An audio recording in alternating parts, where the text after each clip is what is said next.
Hi guys, this is Sam and welcome to Logic. Today's advanced vocabulary video is part 2 on the topic hair, which was inspired by the animated film Tangled, which I recently watched and that I recommend you watch as well. Last week we talked about the different physical elements of hair and hairstyles, and today we will look at idioms related to this word. In case you haven't seen Tangled, it revolves around the princess Rapunzel, whose long blonde hair has healing powers. It can heal wounds and it can keep you young forever. Because of her powers, she gets kidnapped by an old lady called Mother Gothel, who locks her up in a hidden tower so she can use her powers to stay young. In the film, we find out that if Rapunzel cuts her hair, it loses its powers and it turns brown, and because of that, she ends up having incredibly long hair because she never cuts it. That's just how the story starts, and then it unfolds into the film that we now have. Now, without any further ado, please don't forget to like this video and subscribe to my channel, and let's get started. Keep your hair on is an informal British way that we use to tell someone that they shouldn't get annoyed or frustrated and they should keep calm. After the terrible week I'd had, I really needed to go out and let my hair down is an expression that means that I needed to relax, stop worrying, and I needed to enjoy myself, usually after a stressful situation. This is a very common thing that we say in English for the weekend or in general as a piece of advice to someone. We usually say you should let your hair down a little bit. To get in someone's hair means to annoy someone by always being there, being present. But we don't usually use that a lot.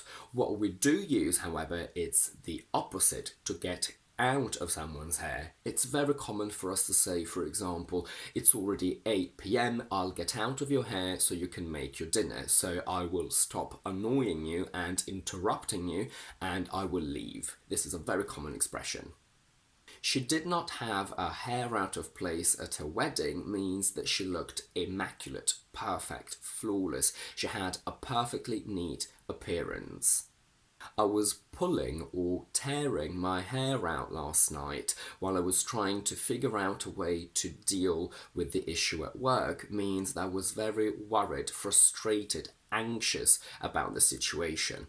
This is an expression that I use a lot with my students when I ask them a question and they can't give me the answer, which is actually very easy and simple, and I know that they know it, but on the spot they can't think of it. So I always tell them, when I give you the solution, you'll be pulling your hair out, meaning that you will be frustrated about the fact that the answer was so easy and yet you couldn't give it to me.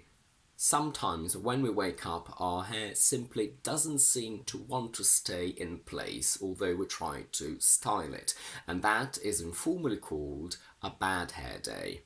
If I say that I've always known that my boss didn't like me because when I told him that I was quitting, he did not turn a hair, that means that he was completely unaffected by the situation, and so he kept calm because he basically couldn't care less.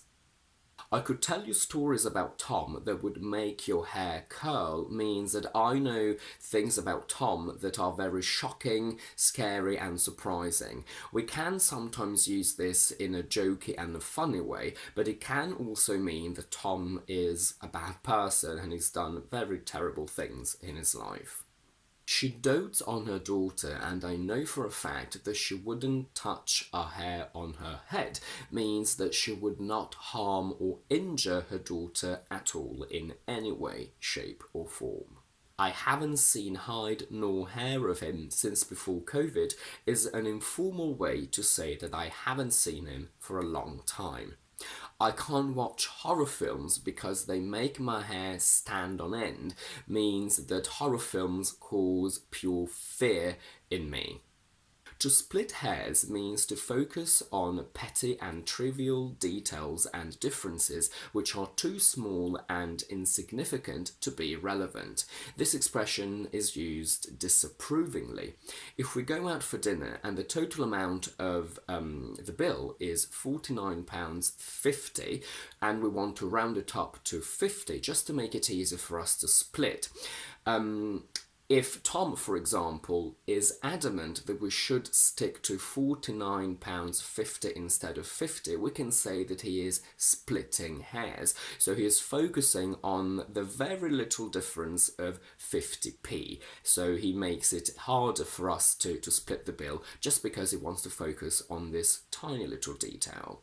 The last expression of the day is the hair of the dog that bit you, or simply the hair of the dog, which refers to the alcohol that you drink to recover from a hangover. So this is a humorous expression that we use to talk about the fact that if you drink a lot one night, the day after you will feel groggy and hungover. And a lot of people say that the best way to cure a hangover is to keep drinking the day after, and that is the hair of the dog. And that's it for today. If you like this video, please don't forget to give it a thumbs up and to subscribe to my channel down below. And do let me know in the comments if you can think of any other expressions with the word hair and what you thought about the film Tangled. In the meantime, I will see you next Thursday with my quick vocabulary videos and next Tuesday with my next explanation one.